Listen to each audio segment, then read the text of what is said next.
plan was to reduce greenhouse gases by 5% in 2015. All countries worked hard to realize this plan, but it wasn't really showing any effect.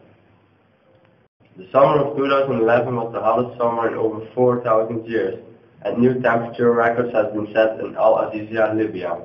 For the first time in recorded history, the temperature mark of 60 degrees Celsius has been override.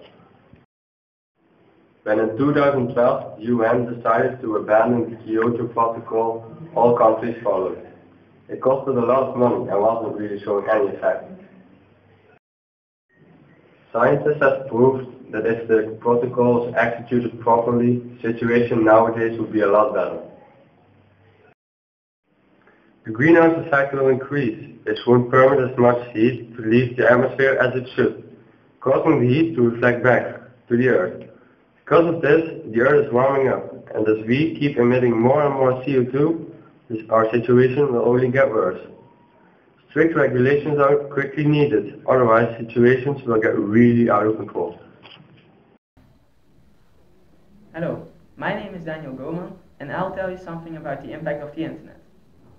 As some of you might remember, 50 years ago, we weren't as dependent on the internet as we are now. Almost all the households in the country have an internet connection now, and there are millions of free Wi-Fi spots all over the big cities. In this age, living without internet would be almost impossible. How did it come to this? It all began 70 years ago, when the internet was developed. Its popularity increased rapidly because of all the possibilities it gave the people. Later, it even became possible acquiring goods through the internet using modern technology bank cards instead of acquiring them physically yourself.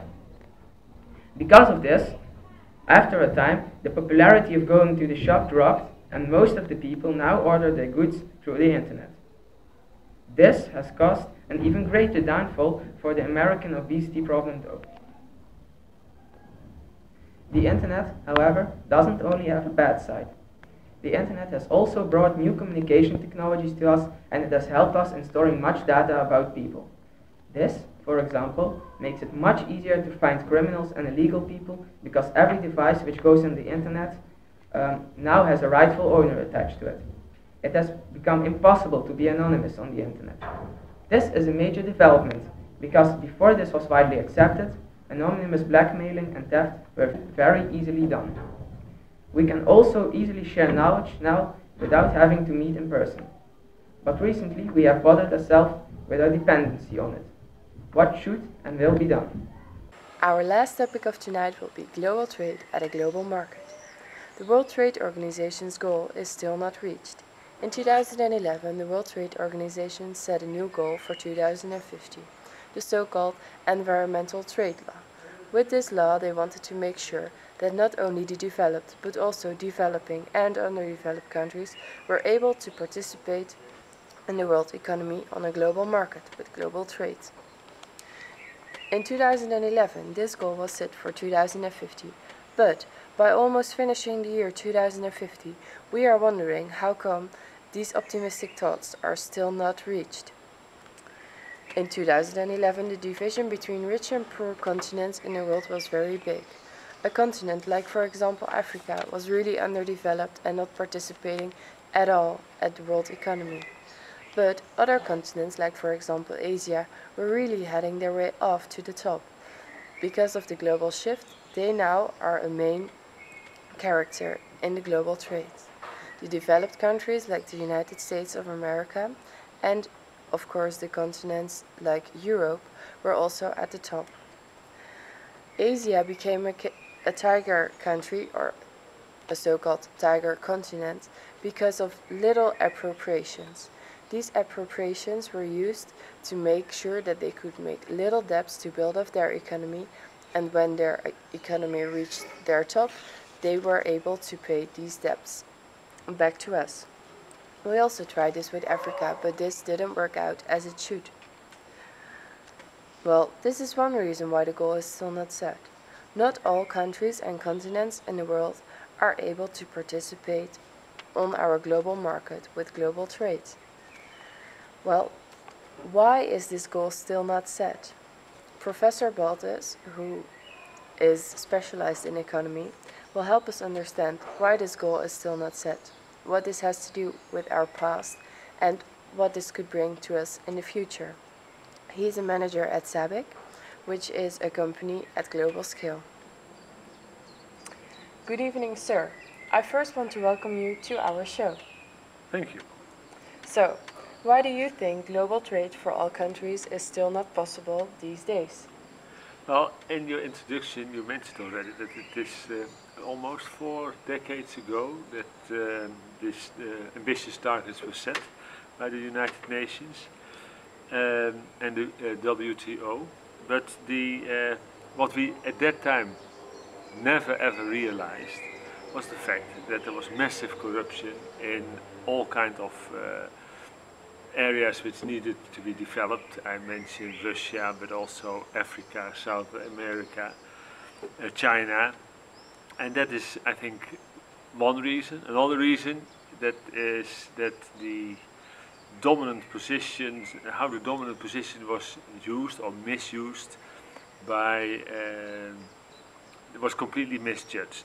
Countries like China and India, they had their own agenda in developing the world trade at that time. And of course, in the beginning it seemed that they were very much in favor of a global economy, but at that time it appears that, that the economy development in their own country was much more important than the globalization of it. And what if the goal was set these days? What would this mean for the company you work at, SABIC, which works at a global scale? Well, for SABIC now finally, also SABIC was already convinced that globalization would come much earlier. But globalization for SABIC is in fact demonstrated already today.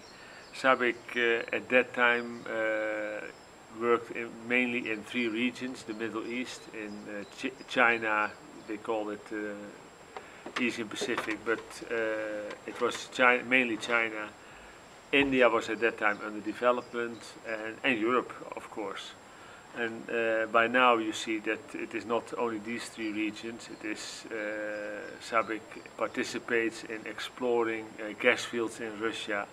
They have joint ventures established in South America and Africa to explore solar energy. In fact, the impact of the traditional areas, Middle East, although it is SABIC stands for Saudi Arabia Basic Industries. In fact, the position there is neglectable, but Europe is still strong. Greenland is an example where SABIC is exploring new activities under the fast-moving or disappearing of the ice at the moment. So yeah, globalization, SABIC is nowadays active in all the continents throughout the globe. And well, which measures do you think have to be taken to eventually reach the goal? Well, we made already quite a big step. Don't forget that by now we see that there is a wave of new democracies were established in the 30s and 40s of this century.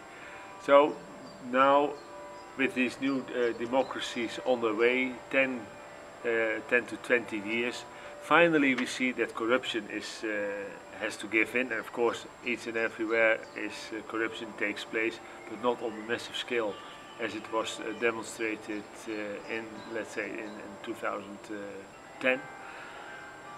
So that is one thing. Another thing, and for that, before we reach the target, education of all these new democracies is very crucial for the success, because if the education of the people in general is not lifted to a higher level, then automatically innovation will stop and or will lag behind, and by the difference in innovation level, we will see that there will be a widening gap between rich and poor countries, between new and old democracies. So education remains key in the coming 2 decades. Okay. So what are your expectations for the future? Do you think the target will be reached soon? I guess yes, we are very close to reach the target set, and particularly for reason that the wave of introducing all the democracies throughout the world is more and more a great success. But what is needed to make it a true success is that the level of education throughout the world will increase and will be on more or less equal levels, as this will prevent that the gap between the countries will come back again as a result of the fact that the innovation level will be different in those countries with a less level of education. And that is, I think, the big threat of the new democracies, that they start to spend and then neglect innovation, and they only harvest, let's say, for the short term, their new plans and developments, but that they are not truly independent from, let's say, the old economies like today already China, Europe and the US is. Okay, thank you. With pleasure. If you still have any questions, please go to our website bbcnews.uk/globaltrade. Here you can watch the interview again and you can ask critical questions. We will now continue with the weather forecast with Janneau Claessens. Good evening. Get your swimming suits ready. Because it will be very sunny this week. With the 82 degrees on Monday To 80 degrees on Tuesday. and the 77 degrees on Wednesday.